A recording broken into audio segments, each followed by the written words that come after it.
Ok.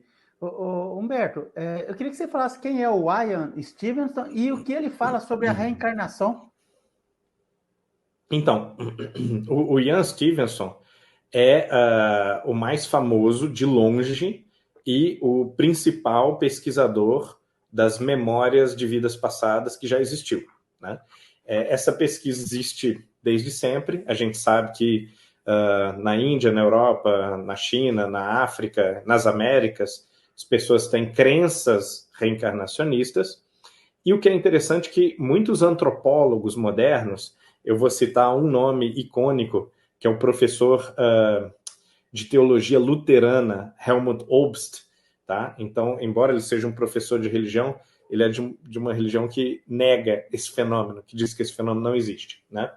Mas ele é um dos maiores antropólogos e um dos maiores especialistas nessa visão antropológica do fenômeno da reencarnação, e ele alega o seguinte, que quando o fenômeno aparece, no geral, as pessoas afirmam que não se trata de uma crença ou de um dogma, e sim de um fenômeno, que certas pessoas parecem ter flashes e lembranças dessas supostas vidas passadas.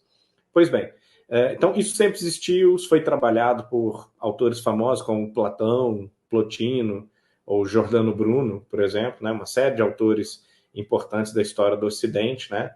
Kant, Goethe, e mais recentemente, o psiquiatra infantil Ian Stevenson começou a observar que a cada tantas crianças, algumas tinham esses relatos de se lembrar, eu fui um homem que viveu num lugar onde era debaixo da terra e trabalhava com uma picareta, tirando carvão de não sei onde, e aí houve uma explosão nessa mina, enfim. Aí uma outra pessoa dava um relato até com endereço, ou com muita especificidade. E alguns desses relatos, o Ian Stevenson começou a imaginar que poderiam não ser fantásticos. A criança podia ter visto aquilo em algum lugar, ou pego aquela informação de alguém, e começou a investigar como um bom cientista. Vamos ver o que é isso. Porque até então os próprios pais e os outros psiquiatras diziam o seguinte, não, isso aí é maluquice da criança e tal, tá inventando, você tem que descondicionar ela a pensar isso, a falar esse tipo de coisa.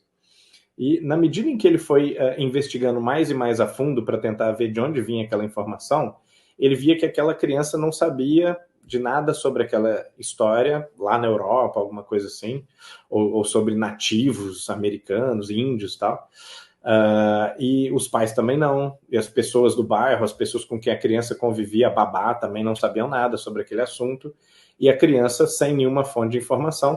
Isso também não tinha internet, né? Estamos aí nos anos 70, 80. De alguma maneira, essa criança tinha tido contato com essa informação. E ele se colocou a seguinte pergunta: se essa informação não existe no ambiente da criança, e a criança está insistindo que essa informação veio da memória dela, porque ela é o fulano de tal que morreu naquela explosão, naquela situação e tal, né? Por que eu deveria negar essa evidência, dizer que, na verdade, o que está acontecendo é uma fantasia? Então, muitas vezes, o que a gente diz que é uma teoria que prova que a experiência de quase morte não existe, ou que a memória de vida passada ou a mediunidade não existe, muitas vezes é só uma teoria dessa baseada em pressuposições e em nenhuma evidência concreta de fato, né? Como nós estamos há 25 anos, em média, os três autores nesse campo, né? O Alexandre um pouco mais, eu e Mariana um pouco menos, nós sabemos que não existem estudos científicos que provam que esses fenômenos podem ser explicados de outra maneira. Então, essa conclusão do Ian Stevenson foi muito correta. Ele começou a levar a sério os relatos e dizer, muito bem, você foi uma mulher na vida passada e disse que morou em Chicago, que morreu assim, assim, assado. Vamos lá para Chicago, vamos ver o que acontece se a gente chegar nesse endereço, a gente procurar uma pessoa que morreu nessas condições, com mais ou menos esse nome, e vamos ver se a gente acha alguma coisa. E começou a achar histórias que validavam essas memórias que essas crianças a milhares de quilômetros, de 3 anos de idade, 4 anos de idade, elas apresentavam. Tem um caso espetacular que a gente discute muito no livro, que é o da Purnima, uma menina do Sri Lanka que tinha memória muito, muito cedo de ter sido um homem que vendia incenso atrás de um determinado templo, vários e vários quilômetros, dezenas de quilômetros de distância da cidade dela.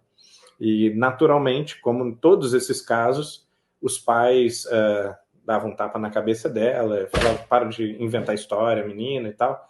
Mas eles notavam que o comportamento dela era emotivo, quando ela falava de determinadas coisas, determinados detalhes dessa vida suposta, passada.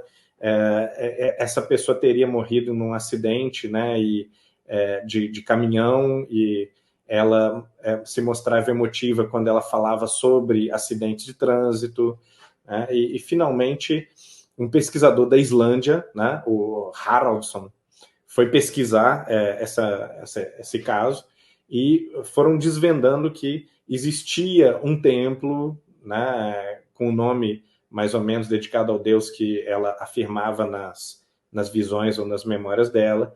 Existia um sujeito que morava atrás desse templo, que fabricava incenso da marca que ela disse que fabricava, sendo que era uma marca local, que aquele cara que morreu inventou, né, e deu o nome para aquela marca. Então a marca tinha desaparecido há 15, 20 anos do mercado, né, quando esse cara morreu. E, enfim, a própria família do morto validou a história e achou, claro que a cultura deles é mais amigável para esse tipo de ideia, né, mas a própria família do sujeito validou ela como tendo memórias pertencentes a essa pessoa morta. Nós não afirmamos que tem como provar que uma alma sai de um corpo e reencarna em outro corpo, claro, né? Mas há como evidência concreta, catalogada cientificamente em livros e revistas científicas, há essas observações que são evidências que sugerem alguma coisa muito estranha está acontecendo que merece maior estudo.